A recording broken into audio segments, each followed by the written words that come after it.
শুভ সন্ধ্যা বন্ধুরা, শুভ সন্ধ্যা সকলকে। শুভ সন্ধ্যাতে আমার তরফ থেকে আন্তরিক ভালোবাসা।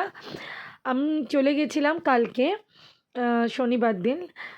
একটু পরিবারে আমরা ৫ জন মিলে আমাদের আমাদের ফ্যামিলি সদস্য আমরা ৫ জন, আমার ৩ ছেলে মেয়ে, আমি আর আমার কর্তা। প্রত্যেক শনিবারেই, শীতের শনিবারগুলো আমরা একটু এদিক ওদিক ঘুরতে যাই। তো সেই ঘোরাঘুরি থেকেই আমরা প্রথমে এলিয়েট পার্কে যাই, যে ভিডিওটা তোমাদের দেখালাম। ওরপর আমরা বিকেলবেলা ওখান থেকে ভিক্টোরিয়া যাই। তো ভিক্টোরিয়া যেহেতু আমরা একটু সন্ধেবেলার দিকে প্রবেশ করেছিলাম, তো ভিক্টোরিয়ায় এই এত সুন্দর একটা দৃশ্য দেখতে পেলাম। আমি এবং আমরা কেউই না ভিক্টোরিয়ায় রাত্রির বেলা, মানে সন্ধেবেলা করে যাইনি। সন্ধেবেলা যে এই ক্রিসমাসের পর যে আলো দিয়েছে গাছের, এগুলো না কোনো দিনই ভেতর থেকে দেখিনি। মানে ভিক্টোরিয়াকে এত সুন্দর ভাবে দেখতে পাবো, এটা কোনো দিনই ভাবতে পারিনি। কারণ সবসময় ভিক্টোরিয়ায় আমরা কিরম সময় গেছি বলো তো, দিনের বেলায়। এই 2টো 3টে 4টে, মানে শীতকালের কথাই বলছি। অবভিয়াসলি গরমকালে 2টো 3টের সময় ভিক্টোরিয়ায় কেউই যাবে না। আর শীতকালে গেছি। তো এই আলোর ব্যাপারটা না এই প্রথমবার দেখলাম। দেখো কি সুন্দর লাগছে, রাতের ভিক্টোরিয়া একটা অপরূপ সুন্দর ছিল। মানে এত সুন্দর লাগছিল, গাছের ভেতর থেকে আলোগুলো জ্বলছিল। মানে সত্যি বলছি, কালকে খুব খুব একটা আনন্দ লাগছিল। একটু অন্যরকম কিছু দেখতে পেলাম। সবসময় তো একই রকম ভাবে দেখি, এবারে একটু অন্যরকম ভাবে দেখলাম।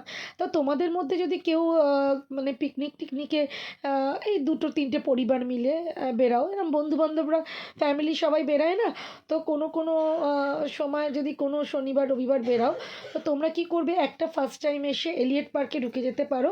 ওখানে 1টা থেকে ঢুকতে দেয়, কোনো এন্ট্রি ফ্রি নেই। এবং ফ্যামিলি নিয়ে ঘন্টা দেড়েক, জায়গাটা খুবই পরিষ্কার, এটা বলতে পারি। ঘুরে ওখান থেকে ভিক্টোরিয়ায় ঢুকে যাবে। ভিক্টোরিয়া 6টার সময় বন্ধ হয়ে যায়। তো 6টার আগে না আলোগুলো জ্বালিয়ে দেয়, 4:30, এই 4:45, 5টার মধ্যে আলোগুলো জ্বালিয়ে দেয়। এত সুন্দর লাগবে না এই দৃশ্যটা, কিন্তু মানে সবসময় দেখতে পাবে না। গরমকালে তো এত আলো জ্বলে কি না আমার ঠিক জানাও নেই। তো আমি শীতকালে যেহেতু পেয়েছি, তাই তোমাদের সাথে এটা শেয়ার করলাম। যদি তোমরা কেউ যাও তো খুব সুন্দর দেখতে পাবে। তো তখন না খুব ভালো লাগছিল। আমার ছোট ছেলে এই ভিডিওগুলো পুরোটাই তুলেছে। ওর ক্রেডিট পুরো ভিডিওটা তোলাতে। ও ভীষণভাবে এগুলোকে ক্যাপচার করতে ভালোবাসে, ক্যামেরাতে অবশ্যই। তো আমিও ওর জন্যেই তোমাদের সাথে এটা শেয়ার করতে পারলাম। আর খুব ভালো লাগে গো, শনিবার শনিবার করে নিজেরাই বেরিয়ে পড়ি। চা, বিস্কুট, চিপস, খাবার দাবার যখন যে সপ্তাহে যেরকম মনে হয় নিয়ে না আমরা বেরিয়ে পড়ি। আর সকালবেলা যখন বেরাই তখন একটা ভাত, মাছের ঝোল কিংবা ডাল, ডিম ভাজা, ভাত একবার ভাতটা খেয়েই বেরিয়ে পড়ি। কেন বেলার দিকের ভাতটা তো খাই না, যেমন হয় না শীতকালে সেরকম খাই। তো এইভাবে পুরো আলোটা ক্যাপচার করেছে বেরাবার সময়। এটা জানো তো, এটা ওই 6:45, 6টা বাজতে 5 মিনিট আগে এরম সময়। তো এবার আমরাই বেরিয়ে আসছি। পুরো ভিক্টোরিয়াটাই কভার করেছে। পুরো আলোটা ভীষণভাবে প্রত্যেককে আকর্ষণ করছিল, ছোট বড় সকলেই। আমি তো মনে করি আমি সবচেয়ে বেশি ফটো তুলি, কিন্তু যখন আমি বাইরে বেরাই তখন আমি বুঝতে পারি আমি মনে হয় একটু কমই ফটো তুলি। মানে আমাদের বয়সী ছেলে মেয়ে এবং বাচ্চারা এবং আমাদের থেকে ছোটরা যারা টিনেজার, প্রত্যেকে প্রচুর ফটো তুলছে, আনন্দ করছে, ফ্যামিলি নিয়ে খুব আনন্দ করছে। তো যদি মনে হয় এরম এরম একটা সুন্দর দৃশ্য দেখবে, তো চলেই আসতে পারো তোমরা তোমাদের পরিবারে আপনজনদের নিয়ে ভিক্টোরিয়াতে বিকেলের দিকে। তবে আরেকটা কথা এই রিলেই বলে রাখছি, যে টয়লেটের ব্যবস্থাটা এখন ভিড় বলে একটুখানি অসুবিধা, যেহেতু প্রচুর মানুষ এখন এই শীতকালে বেরায়।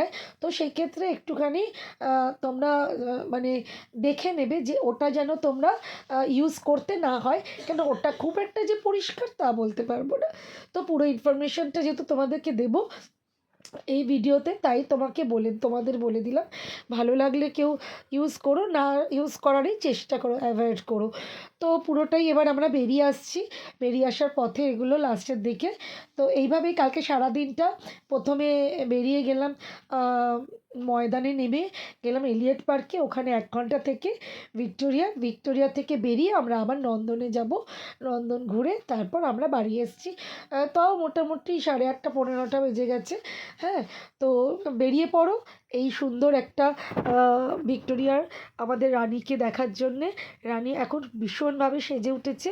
তো এই জিনিসটা উপভোগ করতে গেলে যদি এই শীতের মধ্যে আসতে চাও তো চলে বেরিয়ে আসতে পারো। দেখে একটা চোখেরও আনন্দ হবে, সময়ও কাটানো হবে, বাচ্চাদের নিয়ে ঘোরাও হবে, একটা গেট টুগেদারও হবে বন্ধুদের সাথে বেরালে, আর একটা খুব সুন্দর কোয়ালিটি টাইম স্পেন্ড করতে পারবে। নিজেদের মধ্যে হোক, বন্ধুদের মধ্যে হোক, পরিবারে বাবা মাকে নিয়ে আসো, শ্বশুর শাশুড়িকে নিয়ে আসো, শালা শালার বউকে নিয়ে আসো, কি দাদা বৌদির সাথে আসো, ননদ দেওর সবাইকে নিয়ে যে যেরকমভাবে কমফোর্টেবল সবাই মিলে বেরিয়ে পড়ো। এই সুন্দর সুন্দর সুন্দর মহারানীকে দেখে যাও। তো আমার ভিডিওটা কেমন লাগলো জানিও। আমার কালকে মনের যেটা ফিল হয়েছে আমি সেটাই তোমাদের সাথে আজকে শেয়ার করলাম। তো ভালো লাগলে পুরো ভিডিওটা দেখো আর পাশে থেকো। যেটুকু ভালো লাগলো সেটা পুরোটাই তোমাদের সাথে শেয়ার করলাম। তো আমার দিনটা, কালকের দিনটা এইভাবে কাটলো, খুবই সুন্দর কেটেছে। তোমরাও এরকম একটা সুন্দর দিন পেতে পারো। সামনে জানুয়ারি পুজো পুরোটাই এরকম সাজানো থাকবে। তো চলে এসো, উপভোগ করো আর আনন্দ নাও শীতের। তো ঠিক আছে, চলো শেষ করলাম আমার ভিডিওটা। পুরো ভিডিওটা দেখার জন্য অসংখ্য ধন্যবাদ। ভালো থেকো, সুস্বাস্থ্যে থেকো, আনন্দে থেকো। তো গুড বাই, পরের ভিডিওতে আবার কথা হচ্ছে।